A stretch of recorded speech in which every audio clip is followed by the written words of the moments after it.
Hi there. Welcome to the Sober Circle channel. Enjoy this speaker tape.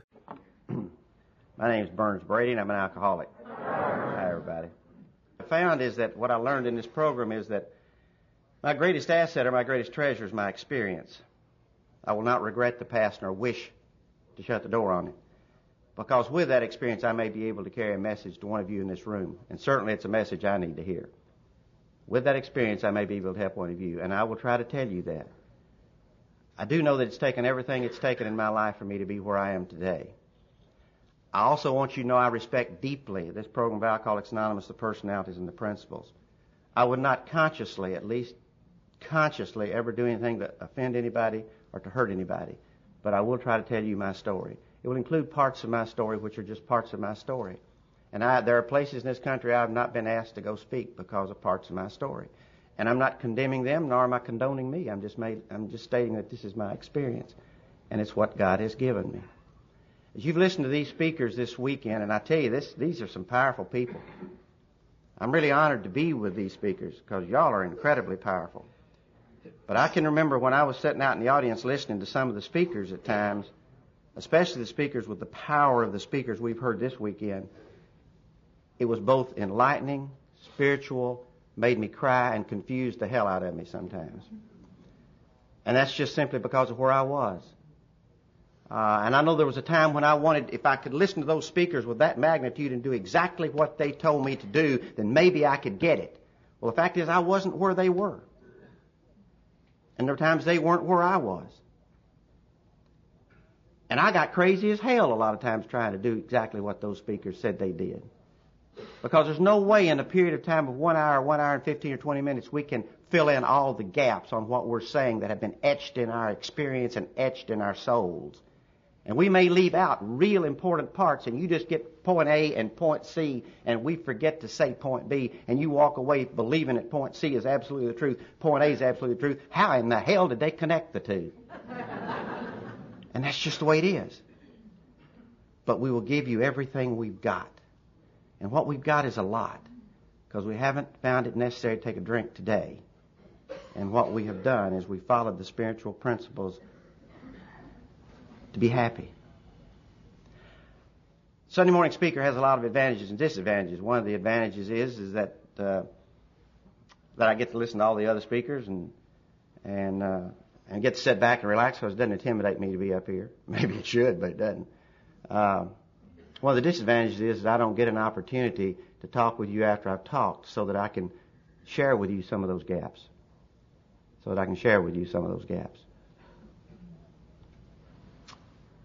Big Book tells me I have a peculiar mental twist. Clancy calls it disease of perception. Joe Way from Cincinnati calls it delusion. I really can relate to all that. The book, what I've come to relate to fairly recently is this peculiar mental twist. Now, for me, that peculiar mental twist is not just related to the idea of drinking. It's also related to the idea of thinking. And if I don't deal with the thinking, I go back to the drinking. The peculiar mental twist. I heard this expressed in a joke not too long ago down in West Texas, Beaumont. And this is the alcoholic peculiar mental twist. This is the way I think. And for those of you that I know, it's the way you think too. Tells this story about this traveling salesman in East Texas. Bad drink. As we say in Kentucky, he was bad to drink. He traveled all over West Texas, and he'd spend a week in one place and a week in the next place, and he'd just go in there and get soused every night. And they knew he was going to get soused, so they set him up in a deal where that they did the things for him each night when he checked in. He did this circuit road, one place a week, checking a motel.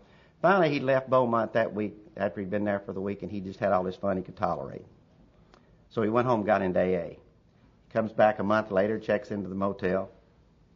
He's now going to AA. They don't know he's going to AA. He goes out to an AA meeting that night. They think he's going to dinner and get drunk. He'll be back. So they set him up like they always set him up. He comes in, checks into the room, switches on the light. Sure enough, there it is.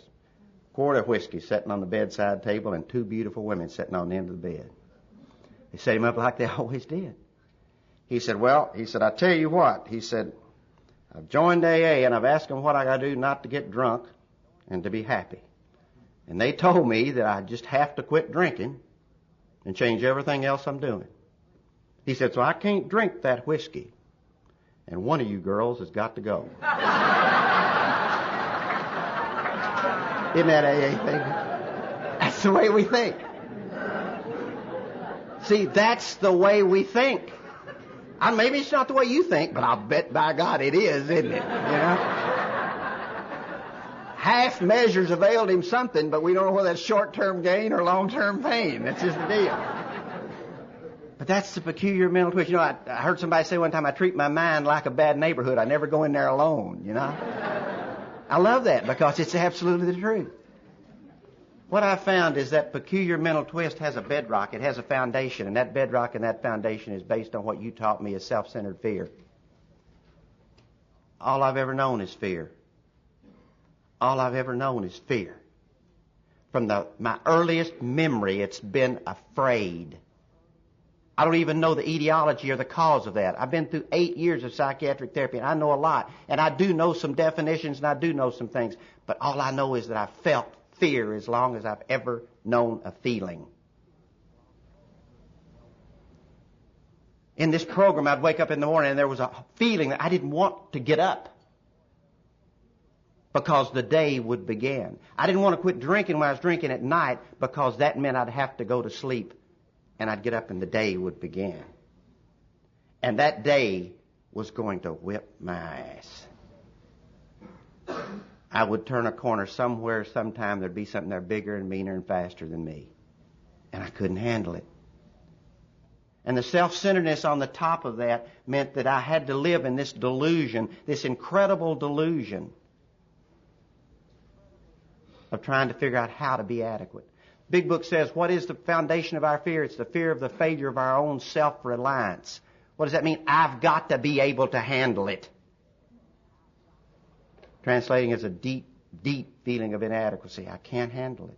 There are two delusions I found in this program of recovery. Two delusions I found in the human condition. The delusion of, at least in mine, the delusion of immunity and the delusion of adequacy. The delusion of immunity is I can play by a different set of rules. Inside or outside recovery. See, I've had 4 hospitalizations to a mental hospital in Louisville, and they have got a diagnosis for me, and it's called psychopathological narcissistic sociopathic personality disorder. And you see, it's damn close. It's damn close. Because they made that diagnosis on the way I behaved, and that's exactly the way I behaved. There was a fundamental difference. Deep inside was a sense of absolute guilt and shame that ate my lunch. And that person they diagnosed me as doesn't know that. It's what Wilson called constitutionally incapable of being honest with themselves. There's also another major difference between that diagnosis and my diagnosis of alcoholism. That diagnosis is not treatable. And mine is treatable. Mine's treatable. There's hope for me. And you're like me. There's hope for you. We act goofy as hell. But there's hope. There's hope. There is light. And there are rules. Silkworth was the first one that I read. Said, these men, if they follow a few simple rules. People say, these are suggestions. I don't really know that I have to do it that way because I don't feel that that's in my best interest. I don't know what you had to do, but I had to follow the rules and still have to follow the rules. Even inside this program with the rules, I will bend them. God, on a daily basis, I just want to find one little way through that delusion, that peculiar mental twist, to bend that little rule, you know? You got to work 12 steps. I think I'll try it with 11 today. You know? I don't set out to do that because that's not the kind of person I am, but it is the kind of person that I am, and that's the thing I've got to deal with. There's a wonderful joke an old timer in Louisville used to say about the frog and the scorpion. Frog and the scorpion on this island. Scorpion kept trying to sting the frog. Frog kept getting away from him. Finally, one day, here came this big tidal wave in over the island. Came in over the island, and the frog started swimming away, and the scorpion said, take me with you. And the frog said, I'm not taking you with me. You'll try to sting me. He said, man, if I sting you, you'll die, and if you die, I'll die. He said, well, that makes sense. Said, hop on, I'll take you. So tidal wave came in. They're out there swimming across the ocean. Scorpion raises up and pops him. Frog rolls over on his back, and he's dying. He said, why did you do that? He said, I don't know. That's just the kind of sumbitch I am.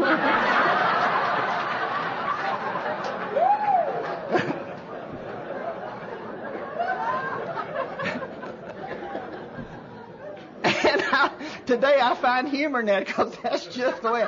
I'll sit around and say, who said that? And I look around, ain't nobody in the room but me, you know. Ain't nobody in the room. The delusion of immunity, the delusion of adequacy. And what I found out in this program, in this wonderful program that we shared together, is I am inadequate. I am inadequate. Alone. Alone. Alone. I've not found one problem in this recovery process that is so big that we can't handle it. You and I and God have been able to handle everything. I've never had to be alone since I walked in this program. Even at times when I tried, you didn't let me. Even at times when I tried, you didn't let me. And I'm deeply grateful to you too. You didn't let me. I'm a doctor. I tell you that because for 25 years I practiced family medicine in Louisville. 2 years ago I left because through the grace of God and some direction and a lot of sharing with significant people, it was felt that I would be of more service to God and my fellow man in another capacity than practicing medicine. You may say, how in the world can you do that? Well, I found some ways where that's true. And I missed medicine. I enjoyed it. I was good because I worked to be good. During that period of time, because I cared, because I really cared. I've never worked with an alcoholic who doesn't care. There's a sense of deep goodness in us that defies description, almost defies belief. But for 25 years I practiced medicine. I guess I saw every disease there is to see, and at least in our country. I never saw one disease that even comes close to the devastation of the disease of alcoholism. AIDS comes close, but I tell you, it doesn't quite make it. Now, you can say I've never had AIDS, but I've worked with a significant number of AIDS patients and people with AIDS that are dying and people with AIDS with alcoholism. And I can tell you, at least my perception today, is that there's no disease that comes close to the disease of alcoholism. It takes everybody prisoner and salvages none. It takes everybody prisoner and salvages none. I found only one power in those 25 years and in my 16 years of recovery that can even come close and actually can deal with the disease of that devastation, and that's the power of love. That's the power of love. When I was a little boy in Mayfield, Kentucky, swinging in a little swing in kindergarten Sunday school, they'd say to me, God is love, God is love, God is love. And it just kept playing in my head. When I came to you people, beaten down with nothing left, just a shell, but an absolute hope and prayer that you'd be there for me and that I would be able to figure out what it is you had, I'd say, God is love. We'd get to the third step. First two steps came easy. The third step didn't. Wasn't because I didn't want it. I was not rejecting God. I wanted Him desperately in my life, but I could not grasp that third step. And I got to tell you, I thought, my God, I'm not going to get it. It's not going to work for me. What I've come to know over the years, and this is some scientific stuff, but it may answer some questions for some of you, is that's an abstract concept. That's an abstract, and we cannot think in abstracts for probably 2 to 5 years. We got sawdust for brains. And anybody who thinks you can speed that up, trust me, you can't. It just takes time. It takes time. It's sawdust for brains, and the majority of that basis is physical. And I would sit there, and I'd think, oh, turn my life, my will. Oh, my God, I can't get it. And I'd say, God is love, and there would become peace in my life. There will become peace in this process. God is love. This is my story. It doesn't have to be yours yet. It may never be. But this is mine. And this is what I'm here for, to give you my story. God is love. If there's one principle synonymous with the program of Alcoholics Anonymous, for me, it's love.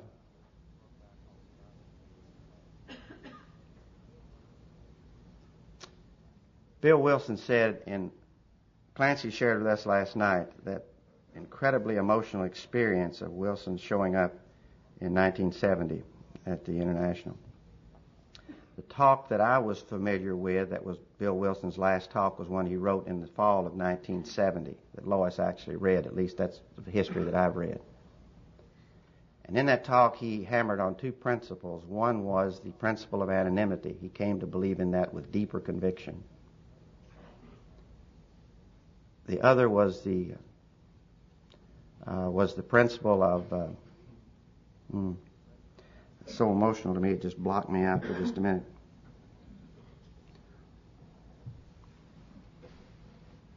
I don't do that very often, but this has been a very emotional weekend for me. The other was the principle of change. He said AA must and will change. That has perplexed a lot of people. It perplexed me, but as the years have rolled by, what I have seen is that the face of Alcoholics Anonymous has changed. The principles have not. The principle of love is as intact today as it has ever been. But the face has changed. I talked to Miss Geraldine D. from New Jersey. She's been sober now about 50 years. And I said, Miss D, I said, has AA changed since you came in? She didn't hesitate. She said, yes. Boom, just like that. And I said, how's it changed? She said, when I came in, she said there were at least 10 to 15 or 20 old-timers. Now, those old-timers, remember, this was in the early and middle 40s. So their old-timers don't have the kind of old-timers we've got. She said there were at least 10 to 15 old-timers for every newcomer. She said today there may be 20, 30, and 40 newcomers for every old-timer. She said we must maintain the purity of the principles. I said, how do we do that? And she said we continue to teach our textbook. I go to 5 meetings a week right now, and 2 of those meetings are always involved in the big book of Alcoholics Anonymous and teaching it. Now, we're not trying to read the white part between the lines. We're trying to keep it as simple as was talked to us about last night. We're not trying to read small print. We're trying to help people be able to read the big print with our own experience. We're not dissecting the depth of the meaning. We're following the directions that are written. And let me tell you, that gets harder and harder as people are running out here in the bushes at times and coming back and wanting to dissect the meaning to be able to read exactly what it says. But the face has changed. The principles have not. I was in Beaumont. Our face of AA today, as we see it many times and as I've come to know it, these 2 men in suits sitting beside the bed talking to this man with his T-shirt on. The magnificent principle of love, the message, the messenger and the message and the receiver and the reciprocity. These 2 men sitting beside this bed talking to another man. When I was in Beaumont approximately 2 years ago, I got up on Saturday morning about 7 o'clock and I looked out by the pool, and here was the new face of AA. 2 little girls, 15 years old, sitting beside the pool with chairs facing each other, and they're holding each other's hands. And on the table beside them is a big book of Alcoholics Anonymous open. 7 o'clock in the morning, and these 2 little angels holding each other's hands, and they would pray, and you'd see their lips move and their little eyes be closed, and they'd reach over and they'd turn a page and they'd read, and then they'd reach back and hold each other's hands. The new face of Alcoholics Anonymous. Message to messenger. Message with messenger. Reciprocity with the principles of Alcoholics Anonymous. People loving people learning the rules. We're in good hands. You know what's changed the face of AA are the women and the children. In the brief time that I've been here, I've seen the children come. They're a pain in the ass sometimes, but they are our hope. Where do they come to learn that discipline at the end of the 11th step says, as alcoholics we are undisciplined, we allow God to discipline us in this way. Who are the ones who are going to discipline these children? By God, it's us. And there are a ton of us running around who haven't learned the discipline. And I ain't preaching, folks, because it's my story. I lived here without that discipline.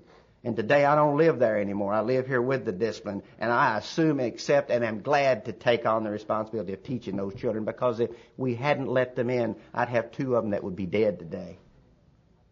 And my wife would be dead today. And I greatly accept with gratitude the responsibility and the necessity to learn that discipline and to teach those children. Since I've been in the program of Alcoholics Anonymous, I've found very few things that have not changed. I found very few things that are constant on a daily basis. First thing that has not changed in my life is that my life is constantly changing. I'm not the same person that walked in this program. I have the same sense of humor, which is weird at times. I basically have the same good heart and good nature. But I've been constantly changing. Now, what has changed in this constant process is people say, well, those are different plateaus of growth. I don't relate to that. I relate to it intellectually. What I relate to inside my heart is they are different plateaus of surrender. As I've gone through this program at different levels in this program, I have found that I have had to surrender to God's power, God's power, God's power, God's power. Most of the time I surrender to God's power just about the time my nose gets broken for the third time and I got an almost inescapable case of diarrhea, you know? And I'm sitting there saying, I'll get that, you know, the alcoholic's problem-solving technique is if I can't get a square peg in a round hole, I just get a bigger hammer. Whop, whop, whop, whop, whop, whop. You know, if 1/4 step won't do it, do 7. Don't dare get to the 6th and 7th step. I remember I went through the last episode, I went through this after with Jack about 7 years ago. I'd done 6 4th steps. I was on my 6th 5th step, and he finally said, you're just wearing my ass out. You know? He said, did you ever think there might be a few more steps in this process? No, the truth's right here. If I just inventory enough, I'll figure the son of a bitch out, right? You know? Different plateaus of surrender. Comes real close on the heels of the manageability of life. You know? I mean, I'm really hooked into this manageability of life. Twist it, turn it, twist it, turn it. You know? I used to hear the old timers say, so-and-so had a relapse. Well, had a relapse. He just didn't get a hold of the first step. And I'd say, that means that he just didn't know he was powerless over alcohol. As the years have unfolded, I know what it really means is they did not recognize the unmanageability of life. They did not recognize the unmanageability of life. I will squeeze the by God results out of this thing. If I have to kill every son of a bitch in this room, I'll get that. You know? And it will go this way. That's the truth. That's what you got to do. If you want the truth, go that way, you know? But Burns, I don't sit there. I don't care. Go that way.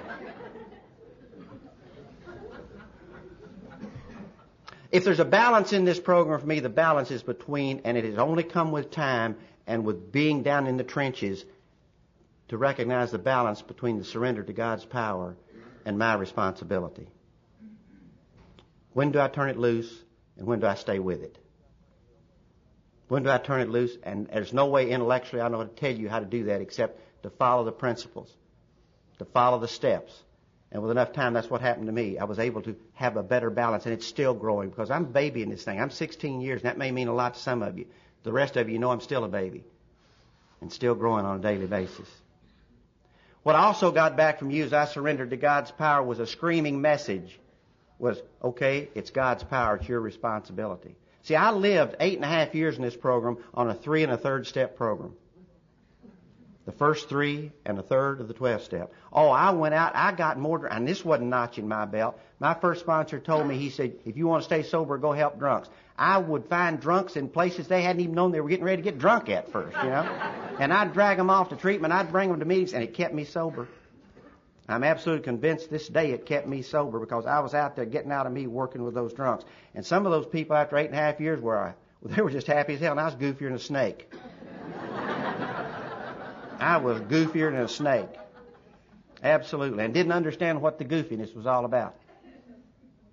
And driven to my knees through a set of circumstances at a bedrock of my self-centeredness, I was brought into the simplicity of this entire process, including all of it.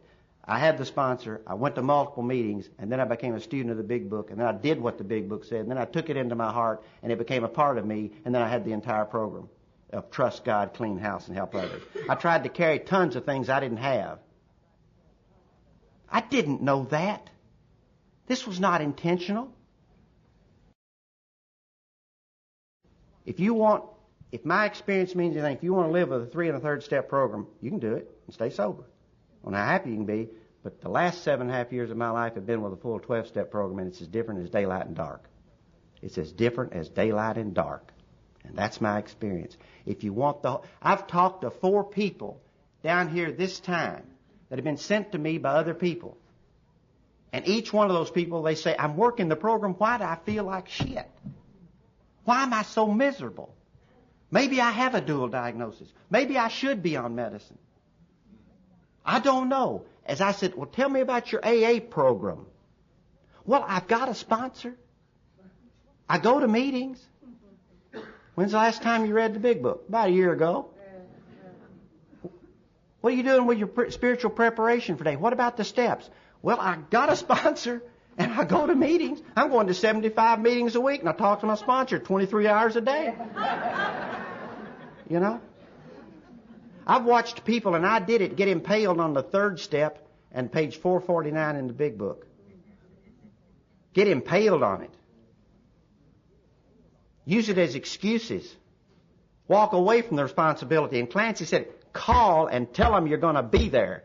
Call and tell them you're going to be on time.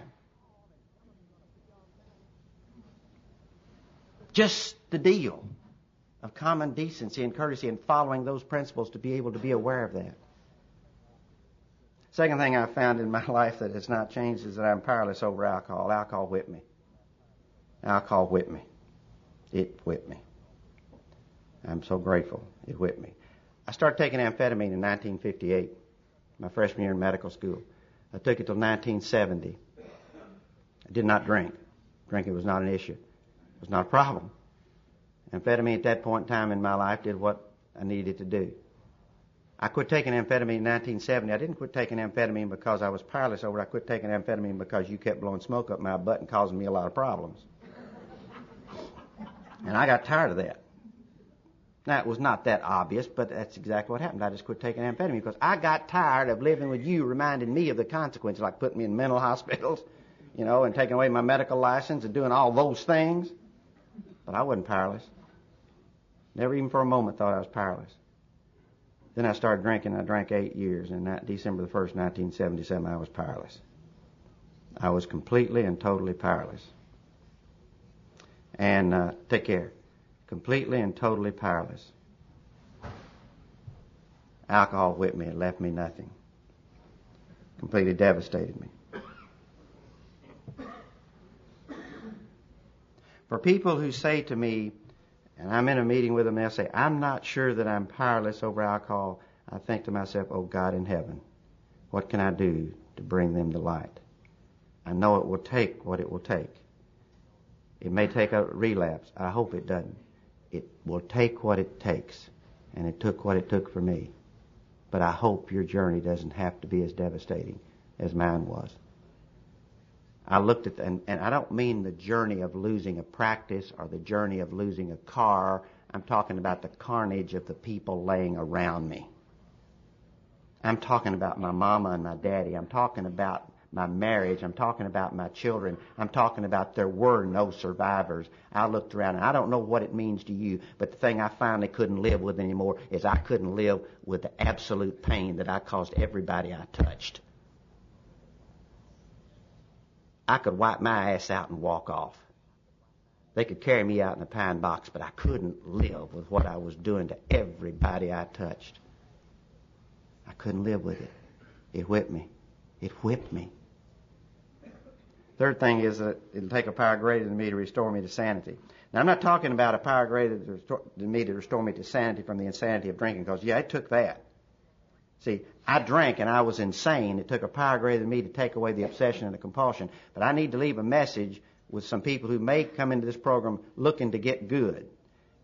See, I came in this program looking to get good, and when I got good enough, I know this peculiar mental twist, what I was thinking was maybe I can drink a little bit of white wine. I didn't think that, but that's the peculiar mental twist. I got to tell you, where alcohol is concerned, we're playing 2 sandwiches short of a picnic. You ain't never going to be able to drink a little bit of white wine if you're an alcoholic of my type.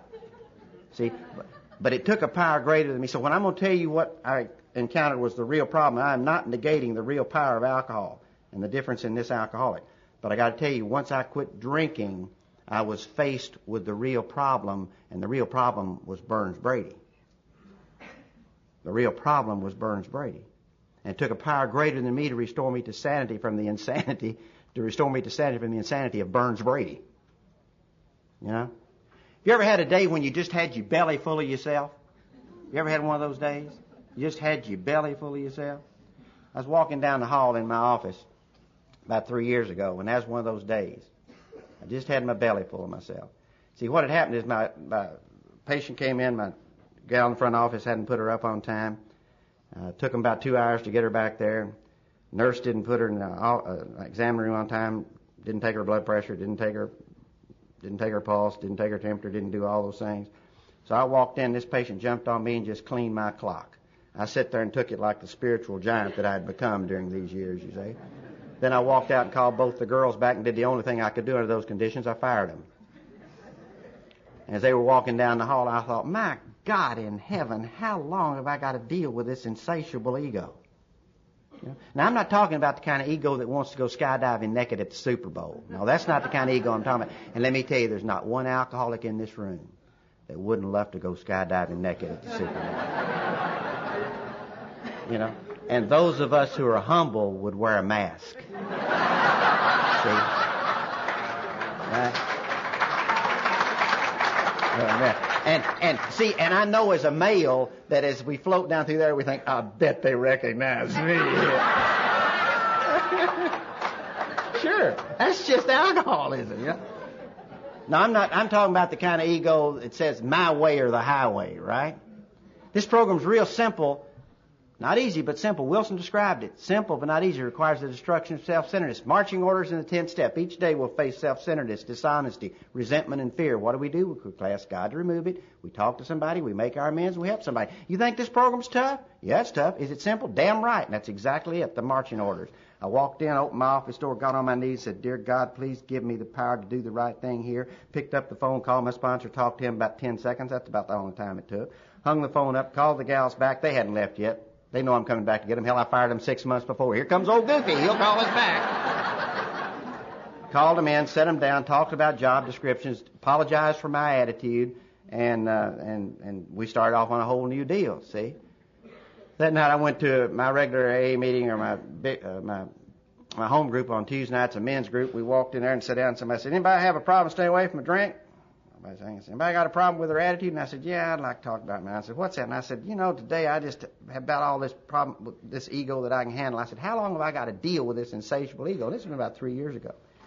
Everybody was quiet for a minute. Finally, one guy raised his hand about my age, been in the program about 3 years then. He said, and I sponsored him partially for the first year, and he said, Burns, I don't know how long you got to deal with that insatiable ego, but you taught me you just got to deal with it for today.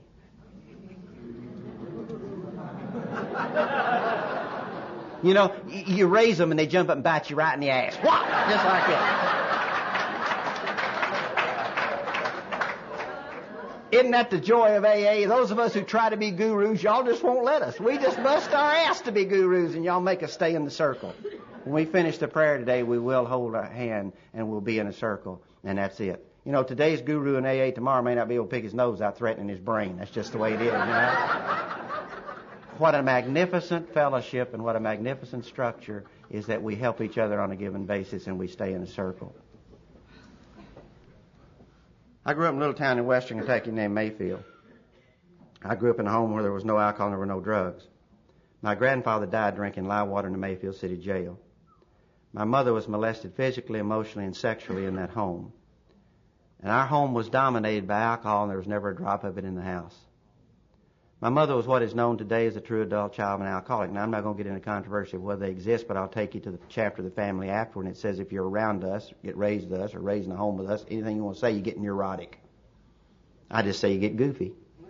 You know, you get goofy. And Mama was one of the most loving, gentle people I've ever known. What a delightful little lady. Died in 1978, and I've missed her every day since then. God, Casey can tell you I think of my Mama every day.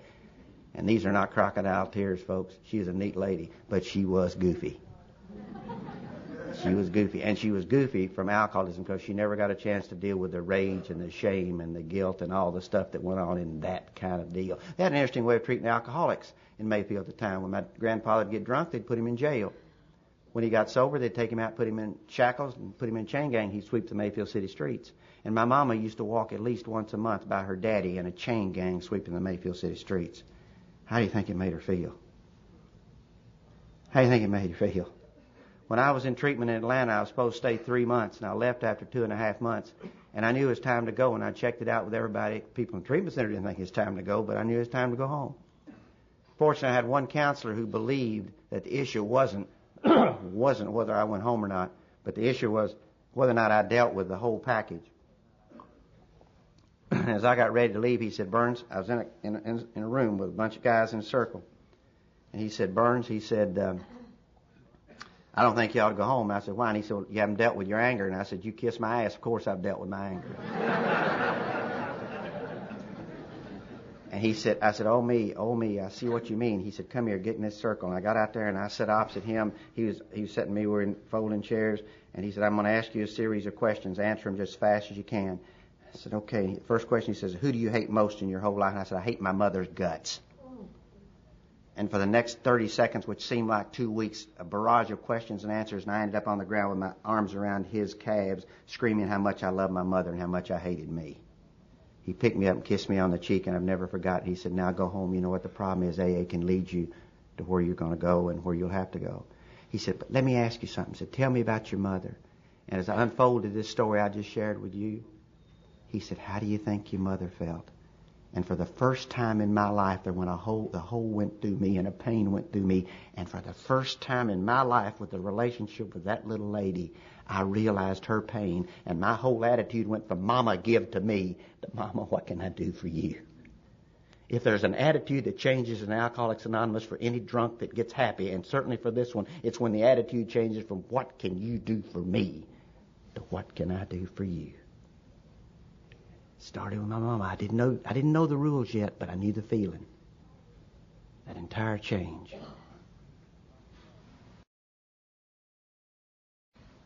Mama's love in our home came out conditionally. If we were perfect, Mama loved us. If we didn't, Mama didn't talk to us. So I changed that. I figured how to deal with that. I became perfect. Absolutely perfect. I was perfect. I was Jack Armstrong, the all-American boy. I mean, high school, college, perfect. Straight A's, everything. You'd want to marry me, you'd want me to be your kid, you'd want anything. I was perfect. And I was really happy. Still had a funny feeling inside, but happy. I started medical school in 1958. Now, I don't know about you, but there's always been a motor running in me. You got that motor? Get to A, get to B, get to C, go to D. Mr. A, go back to C. What am I having to do? What am I say? You watch Karen. Karen is a wonderful example of the motor, but everybody that's gotten up here, there's a motor.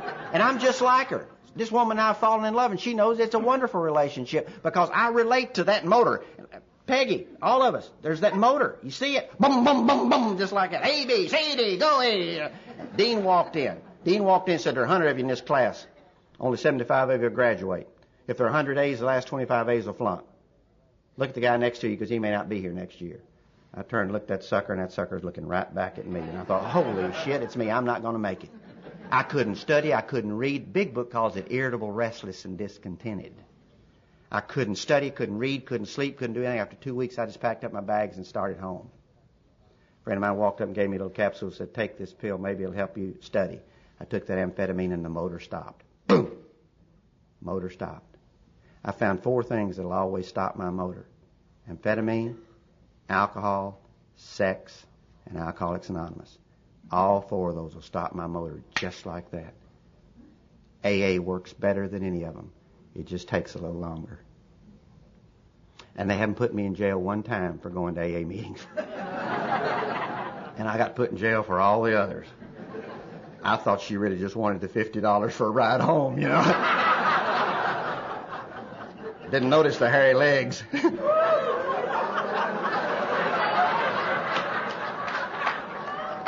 At that stage in my life, I might not have cared. Get it where you can find it, you know. Sexuality does get to be an issue, and it can be resolved, and it doesn't matter which way the answer goes. It's just living at peace within the confines and structures of this program of Alcoholics Anonymous, including how we deal with sex. But in any event, AA works better than anything else, just takes a little more time. 2 weeks before graduation, everybody else in medical school took amphetamine. Everybody else quit. I did not. 2 weeks before graduation, I was kicked out of medical school. In amphetamine rage, I beat up one of my medicine professors. They took me to the head of the Department of Psychiatry. He said, Burns, what's wrong with you? And I said, I take too many drugs. And he said, do you believe that? And I said, yes, sir. And he said, we can help you. And I said, what are you going to do? He said, we're going to put you in intensive psychiatric therapy. He said, if you can figure out why you take that drug, you won't have to take any more. That's called cognitive cause and effect thinking. What he said was you're going to think yourself into a way of acting. You're going to think yourself into a way of acting. Works on our daily lives every day. If you don't want to get run over by a bus, don't step out in the front of it. If you don't want to get bit by a wolf, don't sleep with one. You know, it's wonderful cause and effect thinking. Works in everything except the treatment of alcoholism. Just doesn't work. There are reasons why we know it doesn't work, but the fact is, statistically, in all probability, it will not work, and that's a fact. Psychiatric therapy helped me, and I'm not anti-psychiatry. Neither is this program of Alcoholics Anonymous. Carl Jung and Harry Tiebout had a major impact on Alcoholics Anonymous. They had a great influence on Bill Wilson's thinking. I'm anti-ignorance, and the career that I changed was to teach doctors how to treat us. Because with my years of recovery and now the knowledge that I know, it's to teach doctors how to treat us. It's to teach doctors how to treat us. It's also to carry the message to Alcoholics Anonymous, is that there are a lot of people in our fellowship where I'm at home with you who are practicing medicine without a license. And both of those things are devastating. The doctors who don't know our disease and those of us who do not have the humility to recognize our limitations. So I'm anti-ignorance, and I got involved in doing these things. I'm not anti-psychiatry. Psychiatry taught me how to identify a feeling, y'all. And, oh, man, I knew more about feelings than you can shake a stick at. It didn't keep me sober, didn't keep me from taking dope, but it taught me a lot about feelings. Now, years later, I came to you people. You put it in a 4th step and took it through the rest of the steps and gave me a spiritual solution. And that's when I was able to quit taking dope and quit drinking with a spiritual solution. But psychiatry did teach me how to identify a feeling and how to put a label on it. For a year and a half, I didn't take any amphetamine. Got ready to come back into medical school, and they said, how do you feel? And I said, I'm scared. And they said, why are you afraid? And I said, because they're going to watch me. He said, why are they going to watch you? And I said, because I beat one of them up. And said, is that a realistic feeling? Yes. Realistic thing for them to do? And I said, yes. I said, well, now you'll be okay. Going back into school and you'll be fine. I walked in there and I was just happy as a lark, and within 30 minutes I strung out on amphetamine again and just sat and cried because I didn't know why. I didn't have the spiritual solution. It just wasn't there. Just wasn't there. My classmates enabled me. I graduated in 1964. Between 1964 and 1967, I was in a mental hospital 4 times, strapped down, IV fluids, straitjackets, padded cells, the whole deal. Got out and went in the Army in 1967. Almost got put in Leavenworth.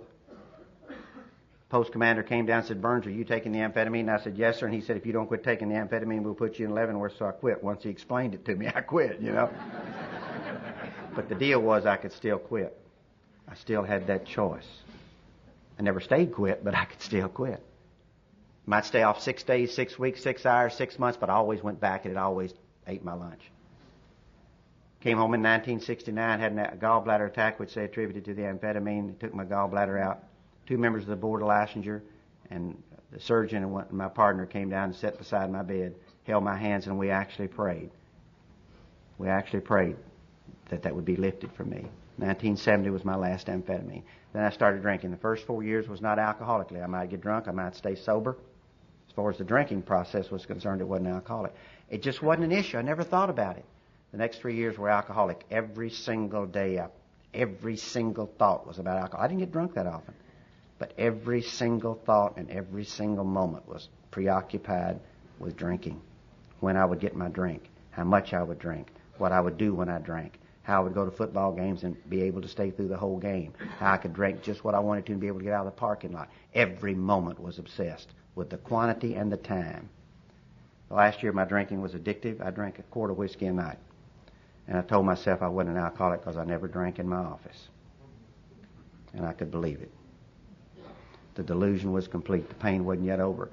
My wife had left me. I forced her to kick me out of the house about 1970, I guess 75. I womanized and drove cars and did all kinds of neat things that I thought were neat for about a year. During that time, alcohol worked for me. I had a real problem with sexual dysfunction, and alcohol worked for me. I mean, it really did make me feel like a stud that I'd always been afraid that I couldn't be. And then it turned on me. During that time, I womanized a lot. The guilt got deeper.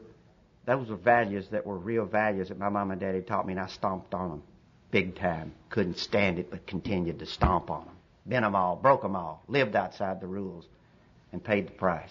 But drinking enough whiskey, I could put it off for another day. And I ran into Casey, who was one of God's greatest gifts to me, and knew I had somebody I really wanted to be around, a real gift in my life. We moved in together and she continued to be a part of my life. Somewhere between Thanksgiving and December the 1st of 1977, Casey had gone to work, and I was sitting in our apartment in the Fontenay Apartments on Shelbyville Road.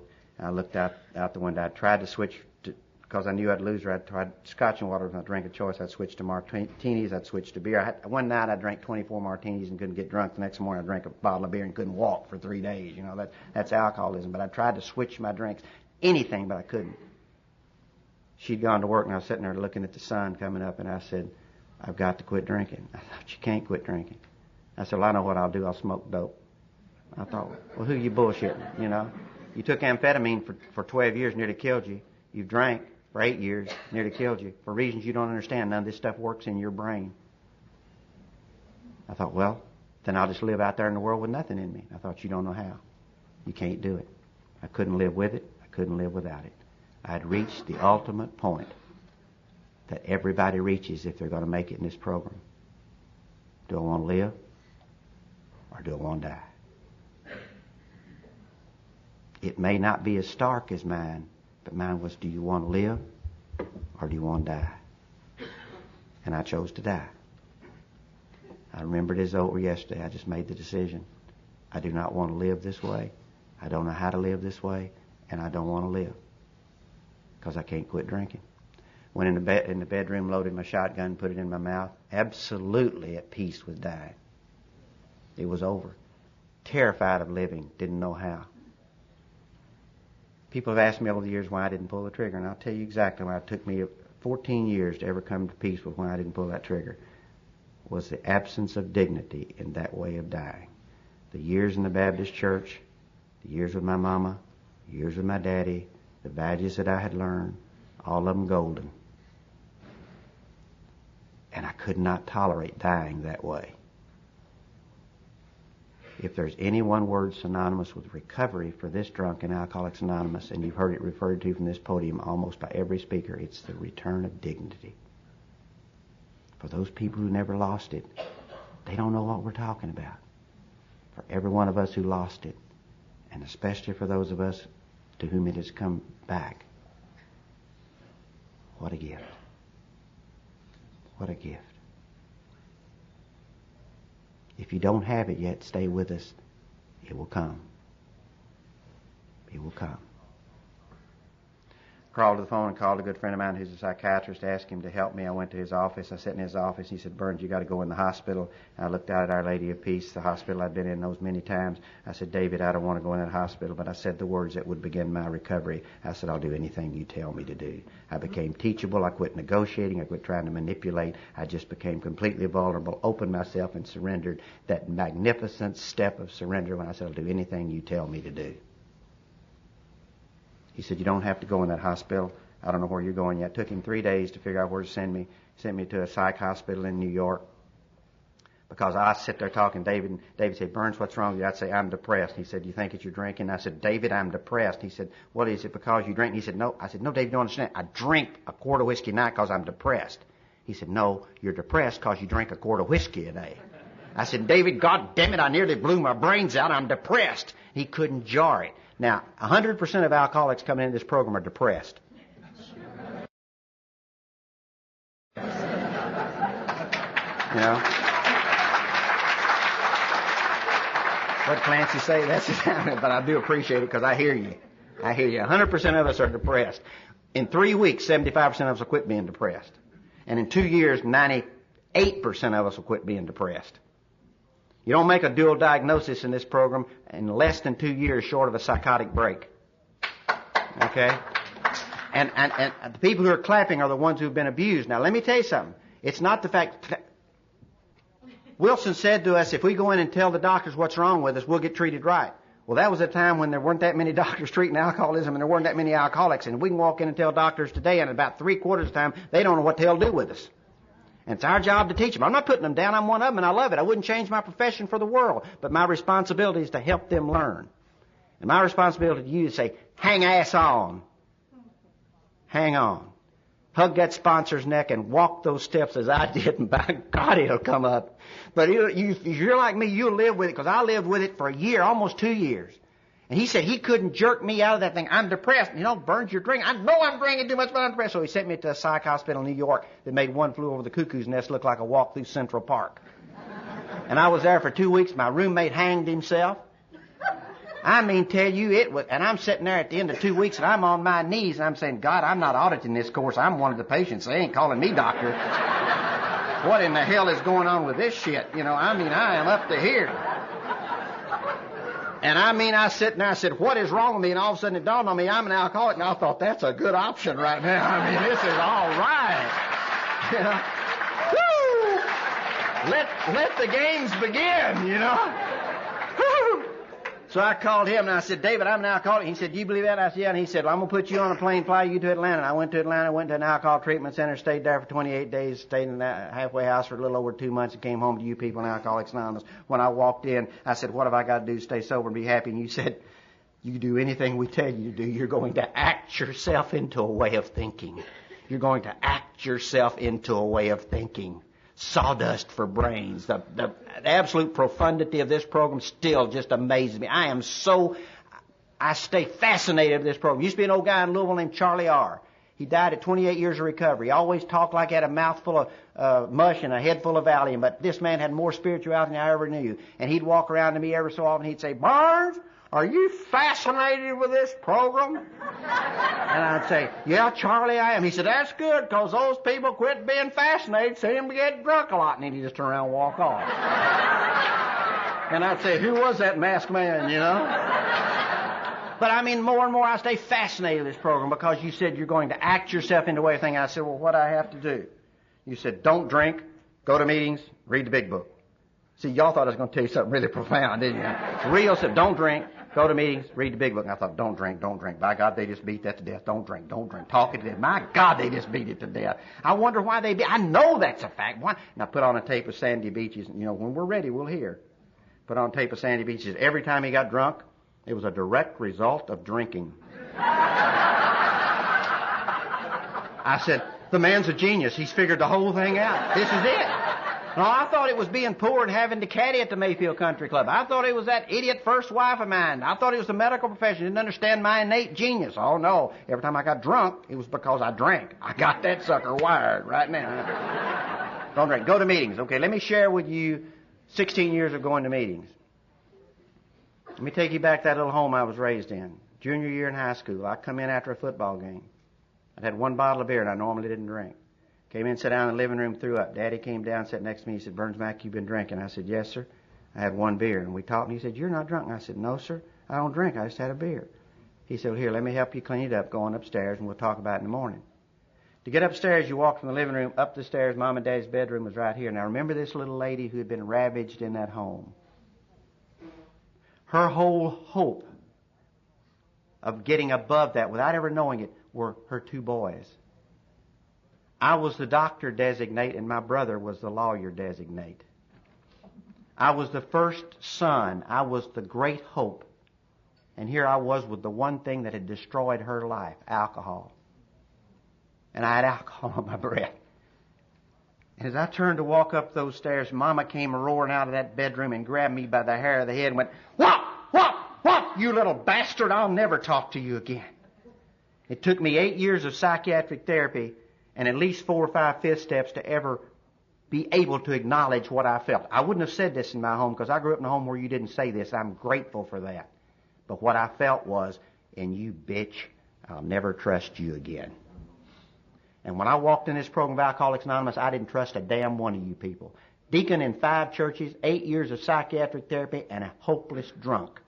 But when I walked into Alcoholics Anonymous, I didn't trust a one of you. And what I found out about this program of Alcoholics Anonymous is it's a perfect program composed of an awful lot of sick people in varying degrees of recovery. And some of us on a given day, by God, you can't trust. That's why we deal in principles over personalities. The personalities are fallible, the principles are not. There are people who wanted to borrow money and they didn't intend to pay it back and they didn't. My first 5th step should have been on the front page of the Courier Journal because I had a sponsor who believed the group should know what's gone on with you. You know? You look in the chapter, let me tell you, you know why I stayed sober? Because I wanted it with everything I wanted, because many things that happened to me as a result of this fellowship and as a result of my sickness were real confusing to me. You know? Read the 6th chapter, the 5th step about confidentiality, which talks about basically trust.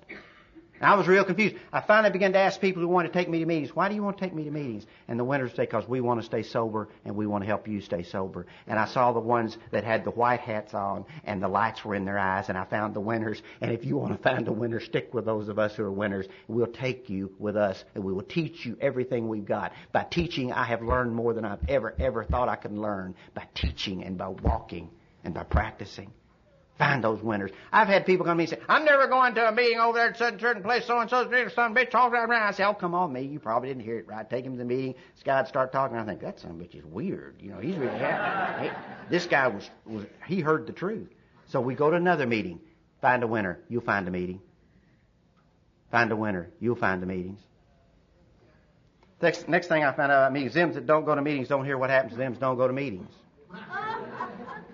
Jim Williams says that when he came in the program, he'd hide from his sponsor. Sponsor would come get him. He'd hide, and the sponsor would come get him. He'd hide, and his sponsor said, one night he hid so well he couldn't find me. He said, next day he called me and said, well, Jim, you didn't hear what you were supposed to hear. And he said, what was I supposed to hear? He said, well, I don't know. I heard what I was supposed to hear, but you'll never know what it was you were supposed to hear.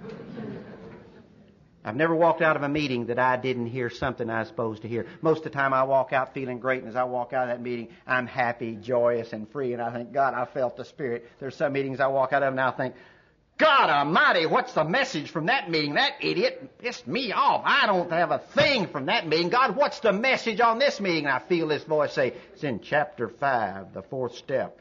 Look at your resentment, sucker, because you're liable to get drunk over this thing. I heard what I was supposed to hear. It's not always happy, joyous, and free. Sometimes it's trudging. But the message is always there. And there are always messengers. When I was driven to my knees and came to know this program as I know it today, there is so much in that book, and it's so simply stated, and it's absolutely so powerful. And in the chapter, there is a solution. And paraphrase, there will come a day when we'll be unable to bring into our conscious memory with sufficient force the humiliation of our last drink. We forget.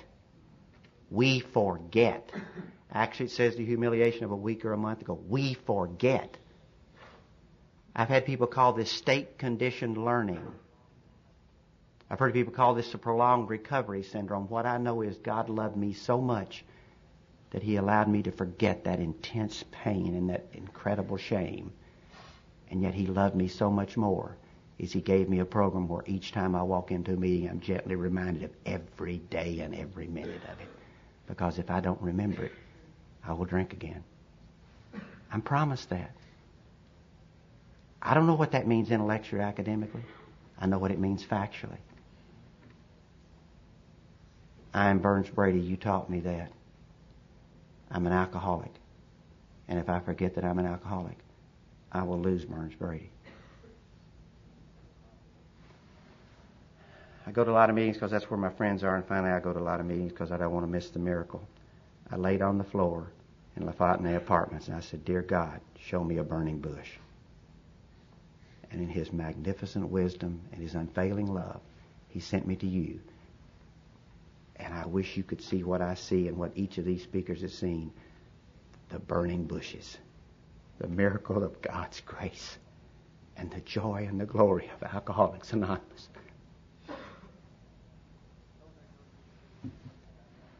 Don't drink, go to meetings, read the big book. I got down and I'd take that big book and I'd say, I'm going to read it. I'd open it, I'd start reading. I'd think, that's wonderful. And I'd close it and couldn't remember it. I'd start reading. I'd think, that's beautiful. And close it, couldn't remember it. I'd come to a meeting, I'd say, I can't remember anything. He'd say, hell, don't worry about it. None of us can. I'd come back the next night and I'd say, I can't remember anything because I forgot what you told me the night before, you know. I lost my car drinking for years. I lost my car sober for 2 years. I'd drive to work, park, practice medicine, get in the car, drive home, drive to work, practice medicine, get in the car, drive home. Drove Casey's car one day, parked that car, went in and practiced medicine, came out and looked around, and I thought, oh my God, somebody stole my car. Went in and got my partner, and I said, Dave, come out here and help me. Somebody stole my car. I was crying. I cried a lot in that first 2 years of recovery. Got Dave. Dave said, you drove Casey's car. And I said, oh, that's right. I forgot. So they assigned me a parking space. And they said, when Burns leaves the office, he's going to that parking space, and if he gets whatever's in it started, he's going to drive it home. Oh, hell yes. Hell yes. Oh, well, if I can't remember anything, it ain't going to work for me. Dear God, how's it going to work? How's it work? And I remember thinking, we read how it works. I bet that's it. So I said, getting better. So I got down, I looked there, and here it is, how it works. And I started reading that sucker, and right there in that first paragraph, boom, boom, boom. Honesty, honesty, honesty. 3 times. Honesty, honesty, honesty. We can have grave emotional and mental disorders, but many of us do recover if we have the capacity to be honest. Those who don't make it are those who are constitutionally incapable of being honest with themselves. Honesty, honesty, honesty. My credo became, don't drink, go to meetings, and don't tell lies. That was very important to me. Don't drink, go to meetings, and don't tell lies. When I went into treatment, quart of whiskey a night, you've heard it. Begged to go into treatment, walked in the front of the guy running the treatment center, sat down, looked at him, he said, Burns, how much do you drink? I said, I drink a 6-pack of beer every night. He said, you're lying. And I said, I know it, I do it all the time. Why do I do that? I used to play golf, and I'd hit my golf ball on the green. I'd go up there and put a dime in front of the ball, and I'd go back and put the ball in front of the dime. I'd just save myself a 1/4 of an inch on a 60-foot putt. Hated my guts, did it time after time after time. I got sober that first summer I came back. I couldn't walk, talk, and chew gum, but by God, I could spot my golf ball right.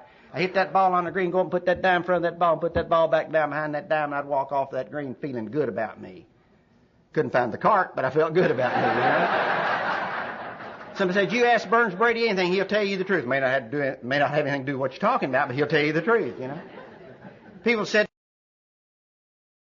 to me, well, that sounds like cash restaurants. You bet your ass it's cash restaurants. Since it's important in my life today as it was the day I walked in the doors of Alcoholics Anonymous. I can tell you half the truth or half truth, and it eats my lunch. And I know when I'm doing that because it just eats at me. The 6th chapter, 5th step says we got to be honest with somebody. I was taught in treatment we're only as sick as our secrets, and I can tell you for a fact that's true.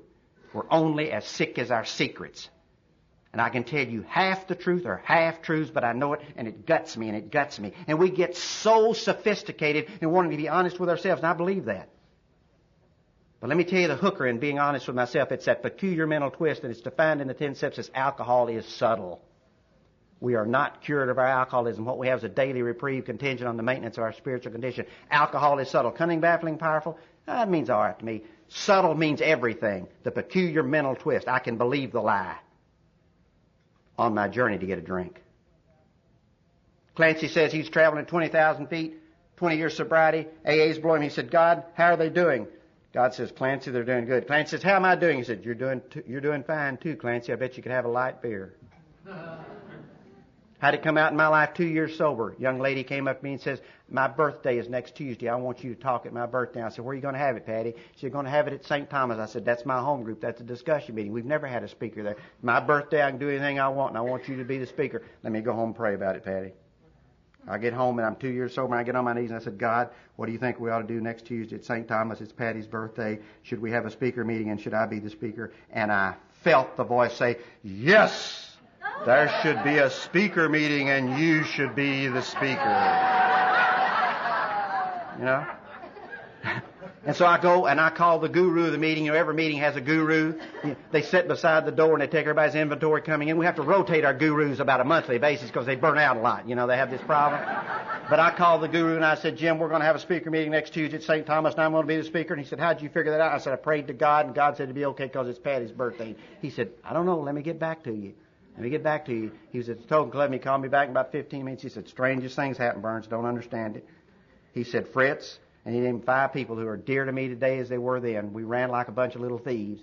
He said, Fritz and Jim and I all sat down up here, and he said, I don't understand it, but I just got to tell you the way it's come out. And I said, what's that, Jim? He said, well, we prayed to God about whether that meeting should be a speaker meeting, you'd be the speaker. And he said, right now it looks like it's 5-1, the God of our understanding over the God of your understanding.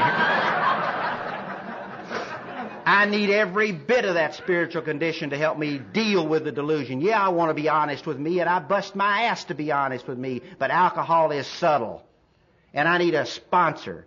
I need a home group. I need a close-knit support group. I need the big book of Alcoholics Anonymous. I need all 12 of the steps, and I need to end up being of maximum service to God and my fellow man to maintain a spiritual condition where the peculiar mental twist doesn't whip my ass on a daily basis and allow me to believe the lie that takes me right back to the day I take that drink because I say it's okay, I can have a light beer. And that's not because I'm a piece of shit, it's because I'm an alcoholic.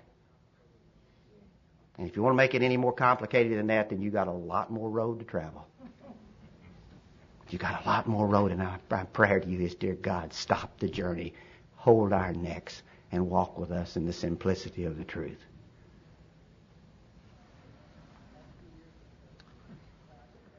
After 2 years, the cloud came up, and I became little Mr. AA.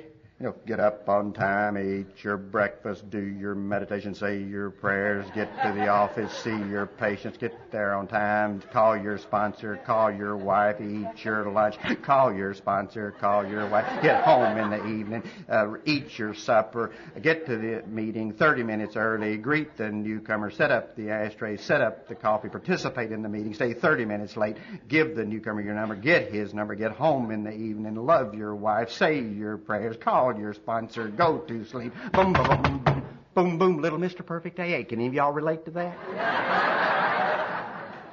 As alcoholics, we were undisciplined. We allowed God to discipline us this way, and it was rolling, it was rolling, it was rolling. I used to talk to my sponsor in that first 3 years, and I'd say, Jim, what do you think's the psychological significance of my always being late in the morning? And he'd say, why don't you get your ass up on time, Burns? And I was being disciplined in this wonderful program of Alcoholics Anonymous. 5 years in this program, I am little Mr. Perfect AA. And old-timers would come up to me and say, how you doing, Burns? I'd say, I'm doing fine. This is a smile, you idiot. Just like that. And they would just laugh and walk off. 5 years in the program, I'm in South Georgia and Thomasville visiting an Episcopal priest who was my spiritual director. We don't talk about it much anymore, but when I came in, we did, and we had spiritual directors. And Jim had moved to South Georgia. Casey and I had gone down to see him and Pamela, and we came back to the motel room, and I got on my knees, and I said, God, take away the pain. Please take away the pain. Casey put her hands on my shoulders and said, call your sponsor. My sponsor had a 2-step program. That's a report. That's not a judgment. He had a 2-step program, number 1 and number 12. Let me tell you what he said. There are no coincidences in this program. He was the messenger. I called Jim and I said, Jim, I'm flying apart. He said, Burns, he said, you're the most compliant SOB I've ever known. I said, Jim, will I get it? And he said, I don't know. When you come home, we'll talk about it. I started to hang up and he said, Burns, let me ask you something. I said, what, Jim? He said, do you believe if you work these steps perfectly today, it'll make you good? I said, yeah. He said, you're wrong. He said, do you believe if you get drunk today, it'll make you bad? I said, yeah, I do. He said, you're wrong. I said, I don't understand, Jim. He said, Burns, you've been trying to buy something that isn't for sale. You can't earn it. It's yours. God loves you just the way you are. You can't kick it away. He loves you drunk. He loves you sober. He loves you in the wrong bed.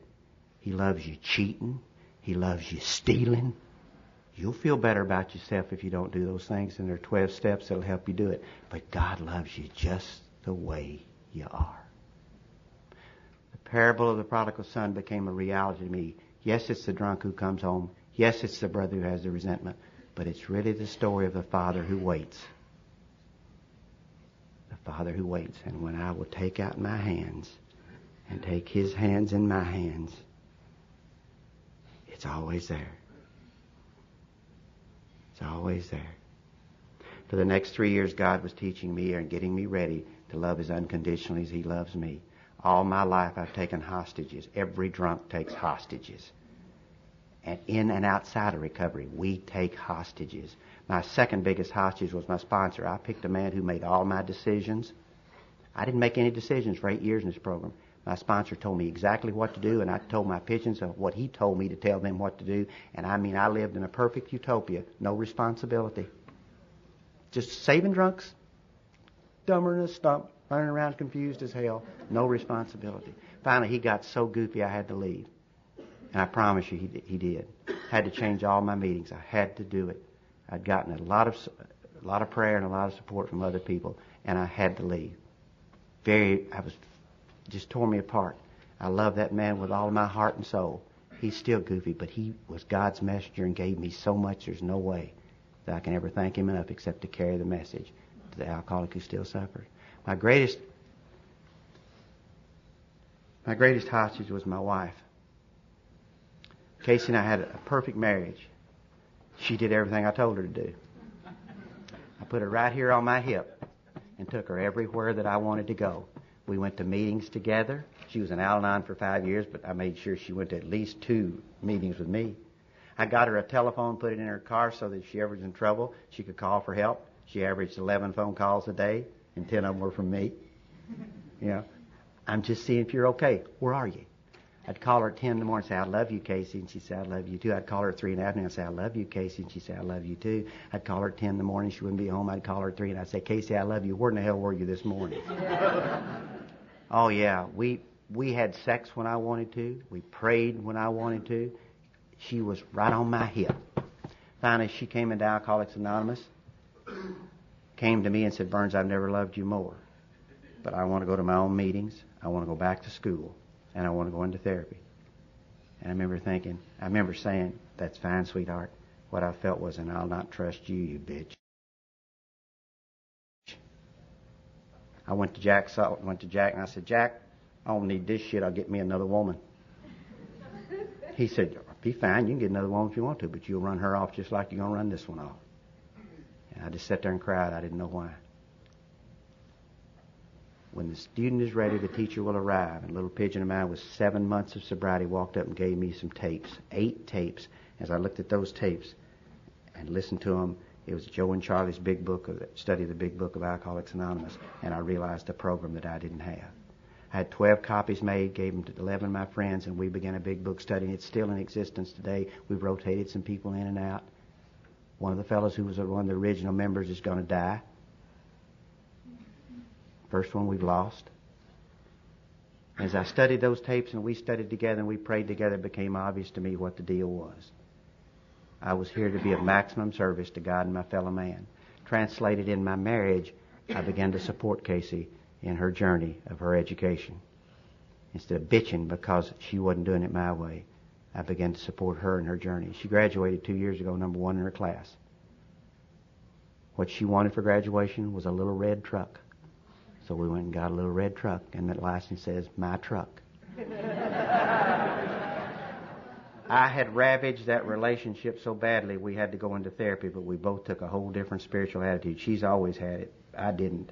But I took that whole spiritual attitude into establishing the communication and healing some of the wounds that my self-centeredness had caused. I made some incredibly bad decisions based on my self-centeredness and my hostage taking, and I damn near shot off my foot and her foot and the entire relationship. It was not easy to overcome.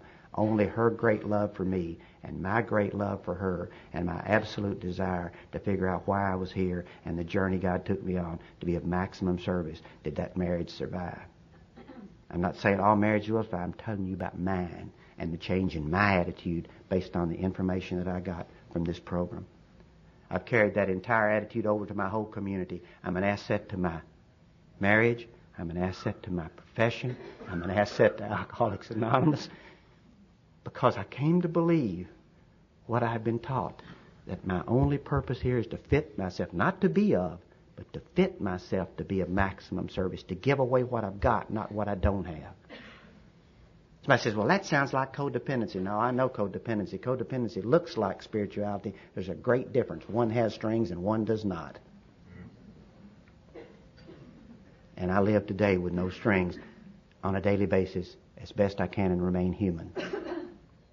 Well, what about accepting unacceptable behavior? A magnificent promise right before the promises. Read it. We never talk about it. If we're sensible, tactful, considerate, and humble, as God's people, we stand on our feet. We don't crawl before anybody. Not a statement of arrogance, a statement of complete surrender and humility. Today, if you are doing something that absolutely is destroying me, I can say to you, if I can be of help to you, Johnny, let me know. You can't be in my life, but I'll be of help to you. I used to say, as I left, and all alcoholics leave messages, and you can kiss my ass. You know? Does that sound familiar? We always leave messages. And I can walk away and say, if I can help you, let me know. No strings. I'll tell you 2 stories and I'm gone. I appreciate your tolerance. I appreciate your patience. That's the foundation of this whole deal.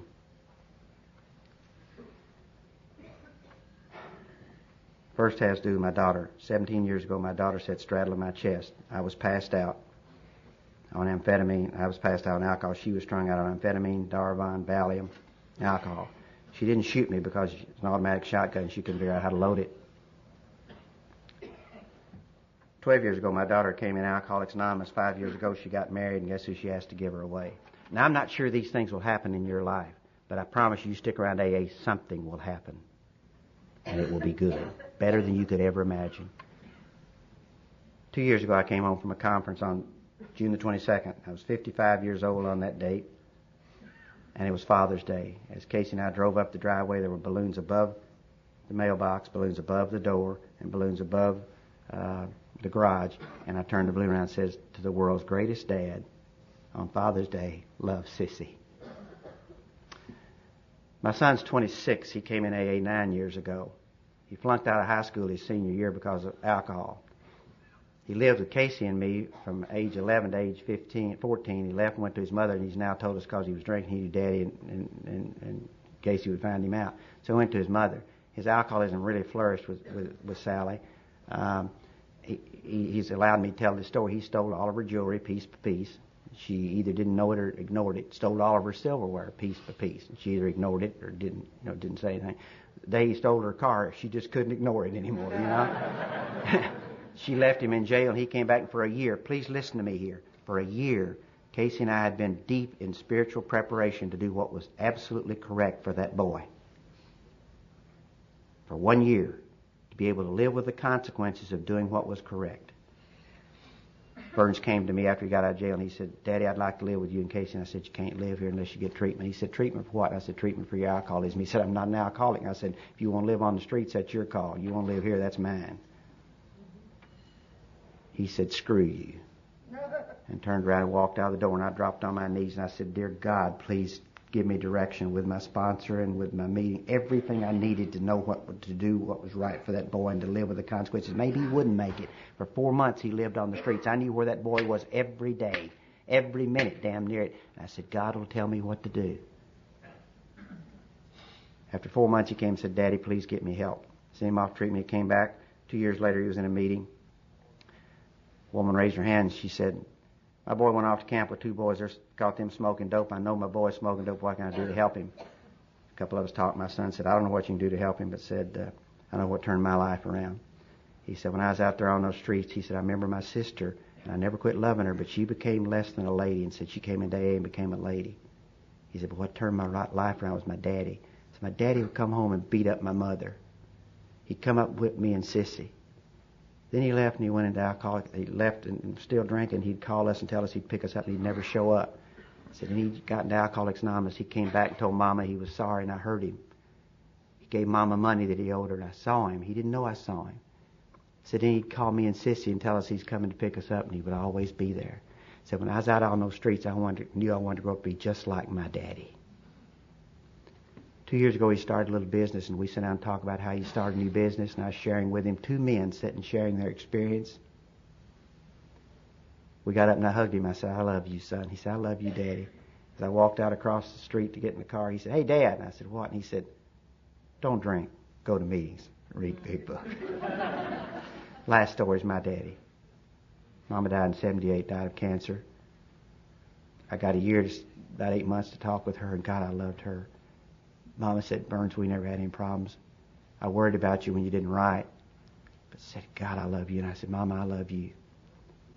Appreciate you asking me to be here. But most of all, I thank you for delivering me the message that gave me my life. Godspeed. Good night. Thanks for listening. Please support the channel by liking and subscribing.